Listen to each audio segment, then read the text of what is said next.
एक समय माता कौशल, जब राम जी और कृष्ण छोटे थे, त्रेता में इच्छा हुई कि मुझे यशोदा से जाके मिलना चाहिए। कौशल्या जी अपने छोटे से लाला को राम को लेकर के आई। कहा एक युग परिवर्तित होकर के द्वापर और माँ यशोदा से मिली। दोनों लालाओं को साथ खड़ा कर दिया। दोनों लाला आपस में खेलने लगे। अब खेलते क्या, राम जी तो हमारे बड़े सीधे हैं और कृष्ण ऐसे हैं कि एक क्षण भी चुपचाप नहीं बैठते, कुछ ना कुछ उनके लिए चाहिए ये करने हैं। तो कहीं कुछ तोड़ देंगे, कहीं किसी के बाल खींच देंगे, कहीं किसी की मटकी फोड़ देंगे। कृष्ण का स्वभाव है, राम का स्वभाव है गंभीरता। राम जी ने, कृष्ण जी ने क्या करा, राम जी के साथ क्रीड़ा करते करते राम जी को पूरा मक्खन में गीला कर दिया। पूरा मक्खन राम जी के ऊपर उड़ेल दिया और अपनी बांसुरी दे दी राम को और राम के धनुष ले लिए स्वयं। बंधु सायं काल जैसे ही आया, कौशल्या जी जाने लगे। क्या देखती हैं, अंतर तो पता नहीं चल रहा है, लेकिन राम जी धनुष रखते हैं। तू मैया को लगा यही मेरा राम है, तो कृष्ण जी को साथ में ले गई। कहां पर, साकेत धाम वापस आ गई। और बंधु राम जी रह गए कहां पर, यशोदा जी के पास में। आज माता यशोदा पहचान नहीं पा रही है ये राम है कि कृष्ण है। आज बड़ी चिंतित है मैया। बुलाया, लाला यहाँ हुआ। राम जी बोले हाँ मैया बोलो। कि लाला एक बात बता, तेरा स्वास्थ्य सही तो है? हाँ मैया सही है। आज तू ऊधम नहीं कर रहा है, आज तू मस्ती नहीं कर रहा है, कारण क्या है? मैया बस वैसे ही मन नहीं करता, मन कर रहा है सिर्फ मैं शांति से बैठा रहूं। प्रातः काल हुए, राम जी गए हैं, पैर पड़ रहे हैं, क्योंकि राम जी का स्वभाव है कि प्रातः काल उठी के रघुनाथा, मात पिता गुरु नावहि माता। प्रातः काल उठ करके जीवन शैली में है राम जी की कि माता पिता के जाते चरणों को स्पर्श करते हैं। आज नंद बाबा भी बड़े परेशान, क्योंकि कन्हैया यहाँ उल्टे थे। कन्हैया जब पैर पड़ने जाते तो मैया और बाबा को भी परेशान करते थे। कहीं पैरों में चिमटी ले देते, कहीं कुछ कर देते, कहीं पैर पड़ने जाते तो पैर पड़ते पड़ते बाबा के धोतियों को खींचने लगते। ऐसे कृष्ण का स्वभाव चंचल था। लेकिन आज राम जी जब दिखे इतने गंभीर, नंद बाबा ने कहा क्या हुआ यशोदा, आज कान्हा की क्या स्वास्थ्य खराब है? नंद बाबा भोजन के लिए बैठे हैं। कहा हे कान्हा आओ भोजन कर लो। राम जी गए हैं, भोजन करने लगे।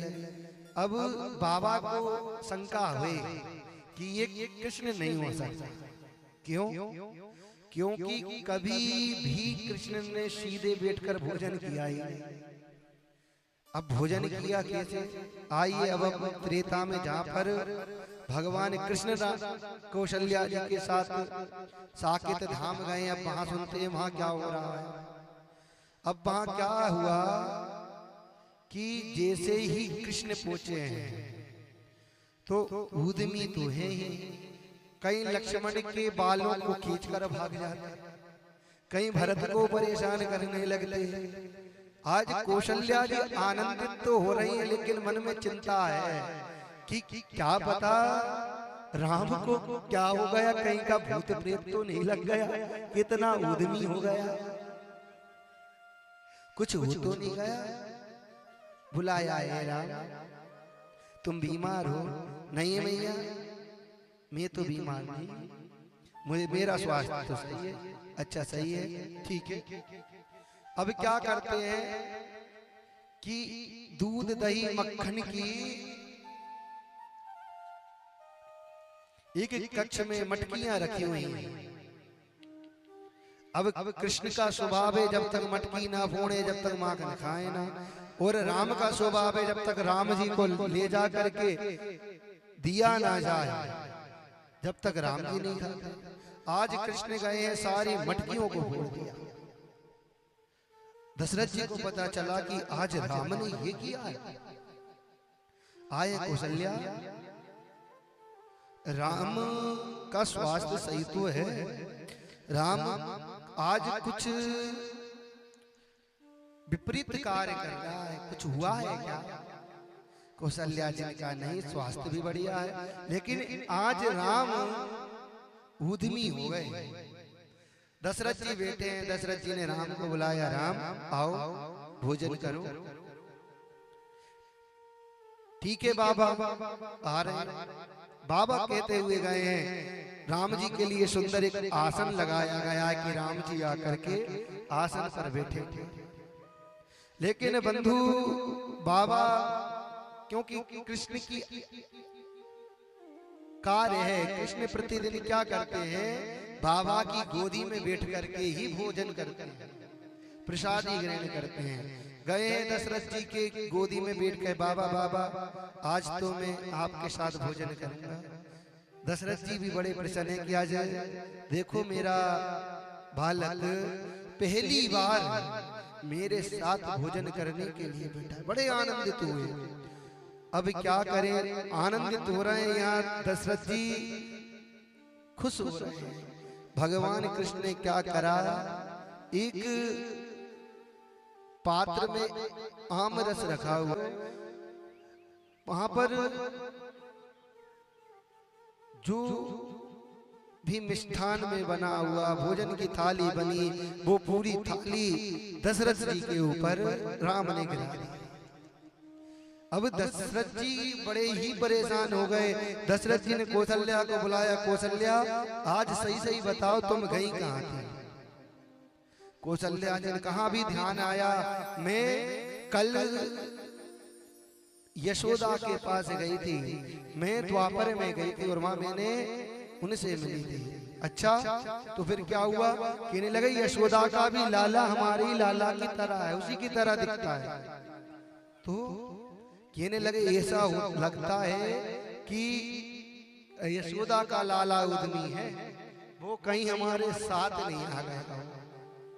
तो बंधु फिर कौशल्या जी गई हैं, कृष्ण को वहां छोड़कर आई, राम को लेकर आई। तो यशोदा जी और माता कौशल्या भी राम कृष्ण में भेद नहीं कर सकते। तो हम और आप होते कौन है कि जो भेद करते हैं कि राम है तो ईश्वर कृष्ण है नहीं, और कृष्ण है तो राम है। शंकर है तो कृष्ण को नहीं मानेंगे, देवी को नहीं मानेंगे। तो बंधु इष्ट एक बनाओ,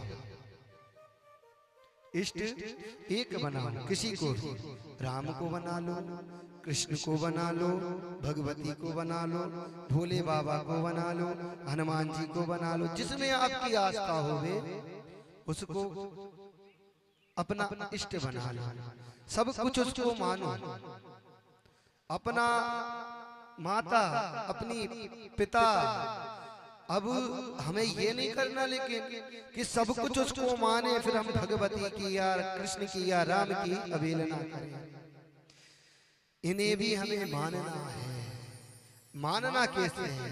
जब भी इसके मंदिर में जाओ, अगर कृष्ण को मानते हो, हम कृष्ण हमारे इष्ट हैं, सर्वस्व हमारे कृष्ण हैं, जहां भी जाते हैं वहां प्रार्थना करते हैं, हे प्रभु कृष्ण के भक्ति में। हनुमान जी के आपके मंदिर भी गए यहाँ पर, वहां जाकर भी प्रार्थना की, हे प्रभु, हे हनुमान जी महाराज, जैसी प्रीति आपकी राम के चरणों में रही, हमारी भी प्रीति कृष्ण के चरणों में लगा दो। हे हनुमान जी महाराज, कम से कम कृष्ण से जाकर के कहो कि एक बार जाकर के हमें भी अपने दर्शन प्राप्त करा दे, अपने होने का आभास दिला दे। एक बार हमें भी आकर के अपने चरणों में वास दे दे। ये हमें भगवान से जाकर प्रार्थना करनी है। जिसे मानते हो उसको प्राप्त करने की मांगो, लेकिन ये मत कहो कि राम है तो हनुमान नहीं है और हनुमान है तो राम नहीं है। परमात्मा एक ही है, अलग कोई परमात्मा नहीं है। बंधु,